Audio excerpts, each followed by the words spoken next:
بسم اللہ الرحمن الرحیم۔ السلام علیکم ناظرین، ریڈ زون سے میں ہوں علی رضا الوی اور میرے ساتھ موجود ہیں جناب مظہر برلاس اور جناب خواجہ متین۔ جی مظہر برلاس۔ خواتین و حضرات، آپ کی خدمت میں اسلام حسب سابق حسب روایت پاکستان کے لیے دعا۔ اللہ تعالی ہمارے اس عظیم وطن کو سلامت رکھے، یہ وطن ترقی کرے، یہاں خوشحالی ہو، امن چین اور سکھ سکون ہو۔ جی الوی صاحب کیا خبر ہے؟ مظہر برلاس صاحب اور ناظرین، آج ایک ٹویٹ ہوا اور اس ٹویٹ کے بعد ہلچل مچ گئی ہے۔ وہ ٹویٹ یہ ہوا کہ میں اللہ کو گواہ بنا کر کہتا ہوں کہ میں نے آفیشیل سیکرٹس ترمیمی بل 2023 اور پاکستان آرمی ترمیمی بل 2023 پر دستخط نہیں کیے کیونکہ میں ان قوانین سے متفق نہیں تھا۔ میں نے اپنے عملے سے کہا کہ وہ بغیر دستخط شدہ بلوں کو مقررہ وقت کے اندر واپس کر دیں تاکہ انہیں غیر مؤثر بنایا جا سکے۔ میں نے ان سے کئی بار تصدیق کی کہ آیا وہ واپس جا چکے ہیں اور مجھے یقین دلایا گیا کہ وہ جا چکے ہیں، تاہم مجھے آج پتہ چلا ہے کہ میرا عملہ میری مرضی اور حکم کے خلاف گیا۔ اللہ سب جانتا ہے، وہ انشاءاللہ معاف کر دے گا، لیکن میں ان لوگوں سے معافی مانگتا ہوں جو اس سے متاثر ہوں گے۔ اس ٹویٹ کا آنا تھا کہ ٹی وی چینلز پر تبصروں کی بھرمار ہو گئی، دونوں طرف سے بات چیت شروع کی گئی اور ایک نیا سوالیہ نشان کھڑا ہو گیا کہ کیا صدر پاکستان کے دفتر میں ایسا ہو سکتا ہے کہ اس ریاست پاکستان کے ایک نمائندے کے طور پر جو پارلیمانی اور آئینی عہدہ ہے اس کے دستخطوں کے بغیر کوئی چیز چلی جائے اور اس کو قانون کا درجہ بھی حاصل ہو جائے اور اس کے مطابق گرفتاریاں بھی ہو جائیں۔ دوسری طرف سے کہا گیا کہ ایسا شخص جس نے ایسا کیا ہے، جس کو پتہ ہی نہیں ہے، جس کے کہنے میں اس کا عملہ ہی نہیں ہے، وہ اس قابل نہیں ہے کہ وہ اس منصب پر قائم رہے، اس کو ریزائن کر جانا چاہیے۔ سب سے پہلے پاکستان پیپلز پارٹی نے یہ مطالبہ کیا، فیصل کریم کنڈی نے، اور اس کے بعد شہری رحمان نے، اور کچھ دیر پہلے مولانا عبدالغفور حیدری نے بھی اسی طرح کا مطالبہ کیا۔ انہوں نے کہا کہ ایسے شخص کی اتنے بڑے منصب پر موجودگی ایک مذاق ہے، اس کو اس منصب پر نہیں رہنا چاہیے۔ اصل صورتحال کیا ہے اس کا جائزہ لیں گے۔ پھر اگلے سیگمنٹ میں مہنگائی کا جائزہ لیں گے، وہ مہنگائی جو پاکستان کے ہر شہری کے لیے ایک عذاب جاں بنی ہوئی ہے، جس نے لوگوں کا جینا محال کر رکھا ہے۔ کیا یہ کبھی قابو آئے گی یا نہیں آئے گی، اس کا بھی جائزہ لیں گے۔ اور آخری سیگمنٹ میں ہم اسلام آباد کی ایک ہاؤسنگ سوسائٹی کا بھی جائزہ لیں گے، کیونکہ جڑواں شہروں میں کھمبیوں کی طرح اگتی ہوئی ہاؤسنگ سوسائٹیوں نے لوگوں کا جینا حرام کیا ہوا ہے۔ کچھ لوگ بہت اچھا بھی کام کر رہے ہیں، لیکن جو لوگ لوٹ مار کر رہے ہیں ان کا ہم ضرور محاسبہ کریں گے۔ اور بڑھتے ہیں مظہر برلاس صاحب کی طرف، بلکہ مظہر برلاس صاحب کی طرف بڑھنے سے پہلے آج وزیر قانون نے جو پریس کانفرنس کی، عرفان اسلم صاحب نے، انہوں نے کچھ باتیں کی، ان کا ایک ٹکڑا آپ کو سناتے ہیں، پھر برلاس صاحب سے رائے لیتے ہیں۔ عرفان اسلم مملکت نے جو آج ٹویٹ کیا وہ دو قوانین سے متعلق ہے۔ ایک قانون ہے پاکستان آرمی امینڈمنٹ بل جو ان کو بھیجا گیا، اور دوسری آفیشیل سیکرٹس امینڈمنٹ بل 2023۔ یہ تاریخیں ذہن میں رکھیے گا کہ صدر مملکت کو پاکستان آرمی امینڈمنٹ بل 2 اگست 2023 کو مل گیا اور آفیشیل سیکرٹس ایکٹ 8 اگست 2023 کو ان کو مل گیا۔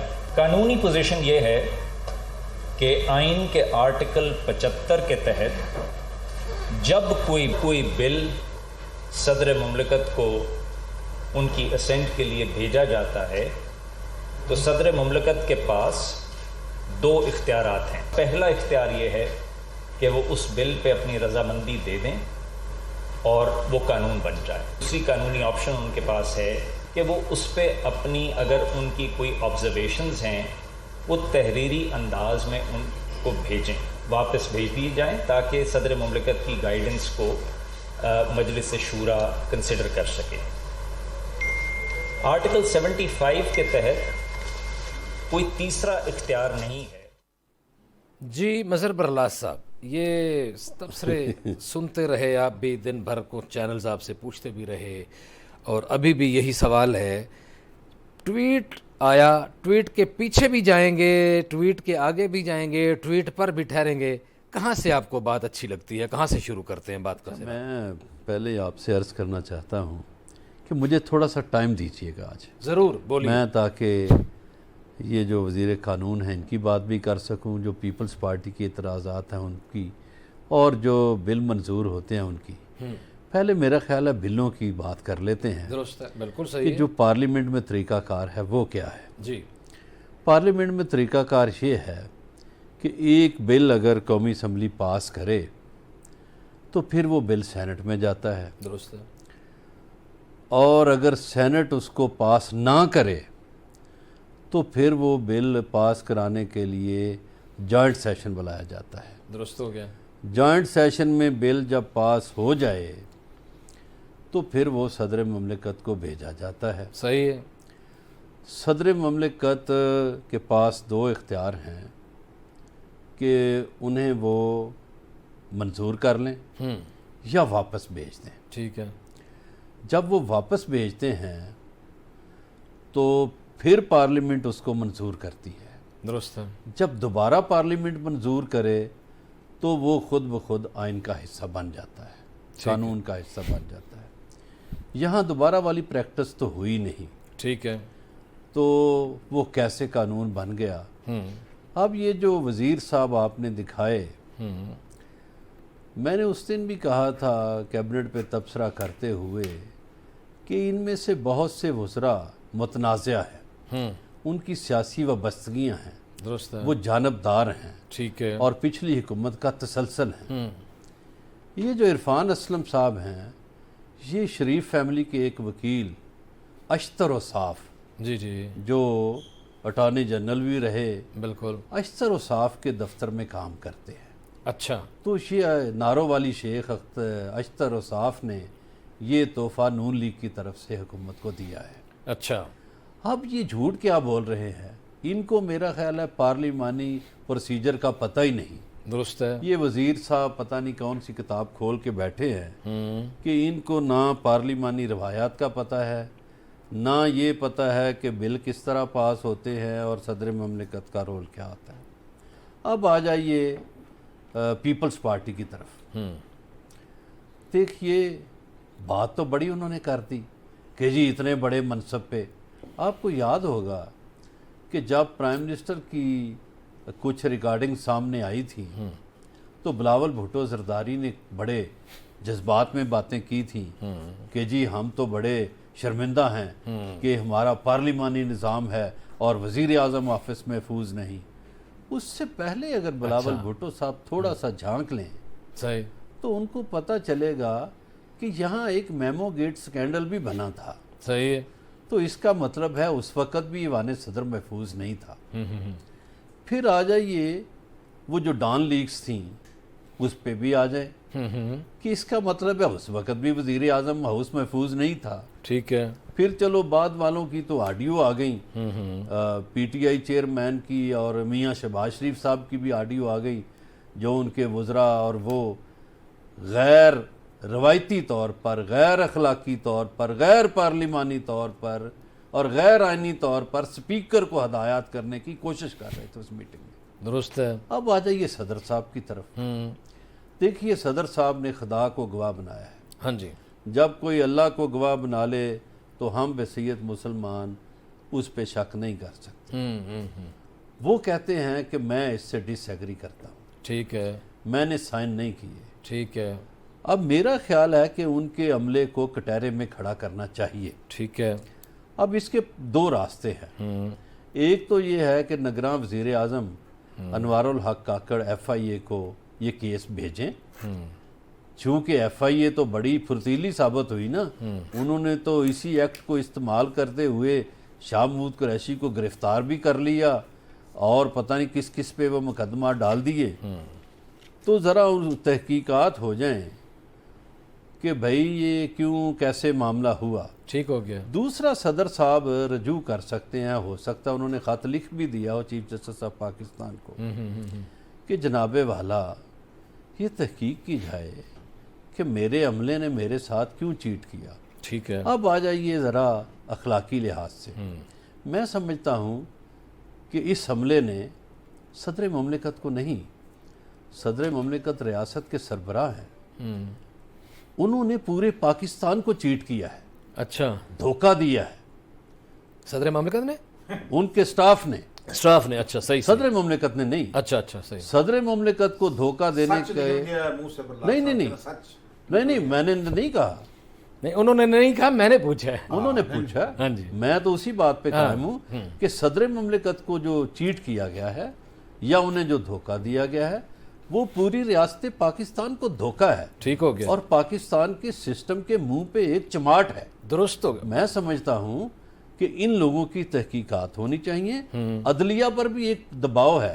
اب عدلیہ میں بیٹھے ہوئے لوگ بھی سوچیں کہ انہوں نے جسٹس منیر بننا ہے یا جسٹس کارلیلیس بننا ہے، درست ہو گیا، جسٹس ارشاد حسن خان بننا ہے یا جسٹس پٹیل اور ایم آر کیانی بننا ہے، صحیح ہو گیا، بالکل چونکہ یہ پاکستان پہ حملہ ہوا ہے۔ پاکستان پہ حملہ ہو گیا ہے، بالکل ٹھیک ہے۔ خواجہ صاحب آپ کی طرح بڑھنا ہے، اور یہ آپ بتا دیں، انہوں نے کہا ہے کہ اللہ دی قسمیں میں سائن نہیں کیتے، ٹھیک ہو گیا، اس بات کے اوپر برلاس صاحب کا زور بھی ہے، سائن نہیں کیے ہوں گے، مان لیتے ہیں سائن نہیں ہوئے، اچھا کیا ہوا ہے، کیسے قانون بن گیا ہے، اور پھر جو سوالات وزیر قانون نے اٹھائے، دو راستے تھے، سائن کر کے منظور کر دیتے، نوٹ لکھ کے واپس بھیج دیتے، اور کہا گیا کہ ماضی میں اس پریکٹس پر عمل کرتے رہے ہیں، یہ ہے امر واقعہ۔ اب علی رضا علوی کا سوال یہاں سے شروع ہوتا ہے کہ کیا صدر مملکت ذی وقار نے ماشاءاللہ یہ دونوں طرف تو نہیں کھیلا بالکل کہ پہلے انہوں نے نہ ٹائم پہ واپس بھیجا، نہ سائن کیے، اور ان کو بھی راضی کر لیا، اور جب اپنے بڑے پکڑے گئے ہیں تو ادھر اللہ دی قسمیں میں کچھ نہیں کیتا کہہ کے ادھر سے بھی کلیئر ہو رہے ہیں۔ کیا بات؟ علوی صاحب ساری کہانی تو آپ نے خود ہی بیان کر دی یہ میرا سوال ہے معصوم سے۔ نہیں ساری سوال میں ہی کہانی آپ نے بیان کر دی ہے کہ دیکھیں صدر مملکت ہیں عارف علوی اتنے معصوم اور بچے تو نہیں ہیں، وہ 5 سال ان کو ہو گئے ہیں قریباً صدر کے عہدے پر، تو وہ جو بل یہ پہلا بل بھی نہیں آیا، یہ عجیب لطیفہ انہوں نے اپنے ٹویٹ کے ذریعے جو سنایا ہے پوری دنیا کو، جہاں ہماری جگ انسائی بھی ہوئی ہے، وہ اپنے عملے کی بات کر رہے ہیں کہ میں نے عملے کو کہا انہیں واپس کر دیں، ٹھیک ہے، تو یہ جو عملہ ہے ان کا وہ کوئی کسی فرد پہ مشتمل ہے نا، وہ کوئی رشید صاحب ہیں، کوئی حمید صاحب ہیں، کوئی فرد تو ہے نا۔ اتنا بڑا جرم ہو گیا، کیا کسی کو معطل کیا صدر صاحب نے؟ نہیں کیا، کسی کو سزا سنائی انہوں نے؟ بالکل نہیں سنا، کسی کی گرفت کی انہوں نے؟ کوئی نہیں۔ اچھا صدر پاکستان ہے، نہیں ان کچھ کی بھی جب کر بات سکتے نہیں تھے، مانی، انہوں نے ایکشن لیتے دستخط کیے نہیں، تو وہ کہہ رہے ہیں کہ وہ میرے دستخط نہیں ہوئے تو بل قانون بن گئے ہیں۔ 2 اگست کو آپ کو ایک بل ملتا ہے، دوسرا بل آپ کو 8 اگست کو ملتا ہے، ایسے ہی ہے، ٹھیک ہے، آپ انہیں رکھتے ہیں، جیسا کہ آپ نے بھی بتایا، برلاس صاحب نے بھی بتایا، آپ نے ان کو واپس کرنا ہے اوپر اپنی آبزرویشن لکھ کر۔ اگر آپ ان کو نہیں مانتے، انہیں تسلیم نہیں کرتے، جب آپ نے کچھ لکھا ہی نہیں، یہ تو وزیر قانون صاحب نے خود بات یہ کر دی کہ بل واپس آئے ہی نہیں، تو جب نہیں آئے تو اسے ہم نے رضامندی سے تعبیر کر لیا ہے، یہ بات کہہ رہے ہیں وہ۔ دستخط کی تو بات وہ کر ہی نہیں رہے جس پہ وہ الزام لگایا۔ یہاں ایک تیسرے بات پیدا ہوتی ہے نا، وہ کیسے انہوں نے رضامندی تعبیر کر لی، خود بخود ہی سوئے ہوئے اور جاگے ہوئے، کہ خود بتا رہے ہیں وزیر قانون کہ یا اس نے سائن کرنے تھے یا واپس کرنا تھا، سائن بھی نہیں کیے، واپس بھی نہیں کیا، جیسے آپ بتا رہے ہیں، تو رضامندی کدھر سے نکال لی انہوں نے؟ میں کہتا ہوں یہ وزیر قانون کا موقف ہے نا، ایک برلاس صاحب کا موقف ہے، موقف رکھنے کی ہر بندے کو میں تیسرا اجازت۔ موقف دے رہا ہوں آپ کی، کیا اس میں بھی روشنی ڈال؟ برلاس صاحب نے ابھی وزیر قانون کو قانون سکھانے کی کوشش کی ہے۔ ایک منٹ، وزیر قانون کو آپ نے اپنی بڑی لمبی بات کی ہے، آپ بات سننے کا، میں نے تو موضوع کو ایک اور رخ بھی دینا ہے نا۔ میں نے تو پارلیمنٹ کی پریکٹس بتائی تھی صحیح، کہ اس طرح ہوتا رہا ہے، اس طرح ہوتا ہے، جو وزیر قانون کو نہیں پتا۔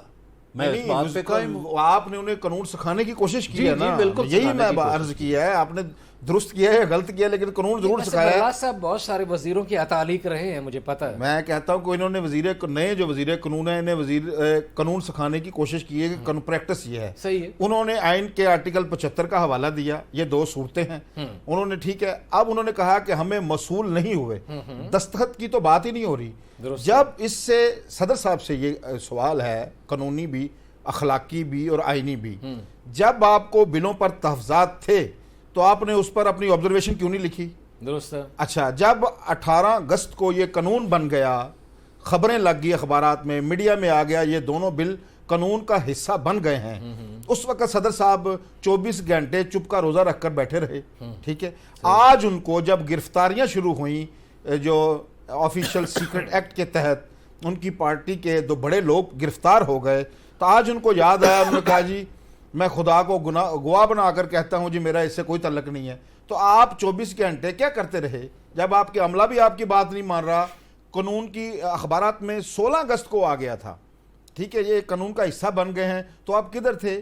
آج آپ کو 21 اگست کو آپ کو یاد آیا کہ یہ میں نے کام کرنا تھا. آپ کا موقف آ گیا. برلاس صاحب کی طرف بڑھتے ہیں اور یہ سوال برلاس صاحب کی طرف اچھالتے ہیں کہ ابھی ان کو کیوں یاد آ گیا جب اگر وہ صدر کے منصب پر نہ ہوں اور پاکستان تحریک انصاف کے اندر ان کا قد کاٹ دیکھا جائے تو جن 3 شخصیات جو زیر عطاب آئیں ان کے اس سیکرٹ ایکٹ کی وجہ سے, chairman P T I, vice chairman P T I اور اسد عمر صاحب, یقیناً ان کا قد ان کے اپنے قد سے بڑا ہے اگر یہ صدر پاکستان نہ ہو پی ٹی آئی کے اندر. ان کو مشکل میں ڈالنے کے بعد ابھی ان کو کیسے یاد آ گیا کہ میں نے تو دستخط ہی نہیں کیے, میں نے تو کچھ بھی نہیں کیا, جب کہ خبریں آ رہی تھیں کہ جناب قانون بن گئے ہیں, اسی دن یہ تردید کرتے, اسی دن عملے کو بلاتے. صدر پاکستان تھے, S P D S P کو طلب کر کے کہتے ایف آئی آر لے, ایف آئی اے کو بلاتے. جی گزارش یہ ہے کہ پہلی بات تو یہ ہے, یہ بات درست ہے کہ 3 دن بعد انہوں نے کیوں موقف اپنایا, یہ اس حد تک درست ہے, لیکن انہوں نے ٹویٹ میں ایک بات لکھی کہ میں نے اپنے عملے سے بارہا تصدیق کی اور انہوں نے مجھے بتایا ہم نے واپس بھیج دیے ہیں. اب وزیر قانون صاحب کی جو 2 غلطیاں ہیں وہ یہ ہیں, ایک تو یہ ضروری نہیں کہ صدر مملکت آبزرویشن لکھیں, یہ آئین میں درج نہیں ہے, یہ پریکٹس ہوتی رہی ہے. صدر مملکت بل کو واپس کہتے ہیں بھیج دو بھائی, اچھا لکھے بغیر بھیج لکھے بغیر بھیجتے ہیں, آتے ہیں بل. ٹھیک ہے ٹھیک ہے, میں تو وہ جو پارلیمنٹ میں ہوتی ہیں چیزیں وہ بیان کر رہا ہوں. دوسری بات یہ ہے کہ یہ قانون کا حصہ اس لیے نہیں بن سکتا کہ انہوں نے سائن نہیں کیے. دوسرا, جب انہوں نے سائن نہیں کیے تو کیا پارلیمنٹ نے دوبارہ اس کو منظور کیا؟ دوبارہ منظور ہو تو قانون خود بخود بنتا ہے. خود بخود قانون کیسے بن گیا, یہ اس کا وزیر قانون صاحب کو سمجھانے کی ضرورت ہے. نئے نویلے ہیں, ان کو سمجھنا چاہیے, پارلیمنٹ ہے, پارلیمنٹ میں بلوں کا ایک پروسیجر ہے, اس کو وہ سمجھیں. نہیں پتا تو سٹڈی کریں, راجہ پرویز اشرف سے پوچھیں جا کے, اسپیکر ہیں قومی اسمبلی کے, یا سنجرانی صاحب سے پوچھیں, وہ چیئرمین سینٹ ہے, کہ بھئی آپ کس طرح کرتے رہے ہیں. یہ جو خود بخود قانون بننے والی بات ہے یہ غلط ہے, یہ نہیں بن سکتا. ٹھیک ہے, قانون 2 صورتوں میں بن سکتا ہے, یا صدر صاحب سائن کریں یا پارلیمنٹ اس کو دوبارہ منظور کرے. درست ہو گیا. جی خواجہ متین صاحب, انہوں نے کہا ایسی مثالیں موجود ہیں کہ صدر نے کوئی نوٹ لکھے بغیر چیزیں واپس کر دیں, واپس ہو گئی. نہیں, اس کی مثال دینا برلاس میں آپ سے مثال لینے لگا ہوں, اب تو آپ مناظر کی طرف نہیں جاتے. جتنے بل واپس کیے انہوں نے اس ٹنور میں, کتنے بل واپس کیے ہیں؟ ہر بل پر انہوں نے اپنے آبزرویشن لکھی ہے. 5 لکھی, صرف 5 واپس کیے ہیں ابھی جتنے تک, بھی واپس جو آفیشلی جو رپورٹ ہوئے ہیں پتہ نہیں کتنے. یہ دیکھیں, میں یہی کہہ رہا ہوں 5 سال وہ صدر کے عہدے پر متمکن ہے. میرا سوال آپ کی طرف اور ہے, اگر اس کا جواب آپ دے دیں. وہ سوال یہ ہے بسادج و نیاز, اگر جان کیا مان پاؤں, تو یہ ہے حضور والا کہ کیا اس سے پہلے بھی کوئی مثال موجود ہے کہ صدر نے نوٹ لکھے بغیر کوئی چیزیں واپس کی ہوں اور اپنے عملے سے بھی, جیسے انہوں نے پوچھا. اب ایوان صدر میں کیا حال ہے اس کے اوپر میں ابھی جاؤں گا, وہاں بھی بڑا تماشا لگا ہوا ہے, وہ ایک عجیب سا کام ہو رہا ہے. وہ جو وزیر اعظم کے حلف برداری کی تقریب پہ تماشا لگا ہے وہ بھی آپ کو بتاتا ہوں. اچھا, یہ ایسے بھی کبھی ہوا کہ صدر کچھ بھی نہ کرے, واپس بھیج دے تو پھر بھی وہ قانون بن جائے؟ ایسی بھی کوئی مثال ہے؟ دیکھیں, یہ تو میں نے کہا تھا برلاس صاحب کہتے ہیں ایسی کوئی مثال نہیں ہے. کوئی اس حوالے دیکھیں, یہ معاملہ اب حتمی طور پر پی ٹی آئی نے کہہ دیا ہے کہ ہم جا رہے ہیں سپریم کورٹ. ایک نزاع کی صورتحال پیدا ہو گئی ہے ٹویٹ کی وجہ سے. میں صرف اتنی بات کر رہا ہوں, یہ تو کوئی ماہر قانون ہی بتائے گا کہ اس کی قانونی پوزیشن کیا ہے. اخلاقی بات میں یہ کر رہا ہوں کہ جب صدر صاحب نے, جان نہ چھڑاؤ حضور میری بات سنیں, یہ تو قانونی ماہر ہی بتائے گا نا. اب جب پی ٹی آئی نے کہہ دیا کہ وجہ نزاع بن گئی ہے, اب سپریم کورٹ میں معاملہ جائے گا, پاکستان کی سب سے بڑی عدالت یہ فیصلہ کر دے گی کہ صدر صاحب کا جو عمل ہے وہ ٹھیک ہے, یا جو موجودہ حکومت نے جو اس کا مطلب نکالا ہے, جو تعبیر کی ہے وہ درست ہے. اس کا فیصلہ تو سپریم کورٹ آف پاکستان نے کرنا ہے. لیکن اعتراض جس بات پہ ہے, جو صدر صاحب کے جو قابل احترام صدر ہیں ہمارے اس ملک کے صدر اسلامی جمہوریہ پاکستان کے, ان کی ٹویٹ کی وجہ سے وہ ایک قانونی راستہ اختیار کرتے, خط لکھتے وزارت قانون کو, ان سے پوچھتے.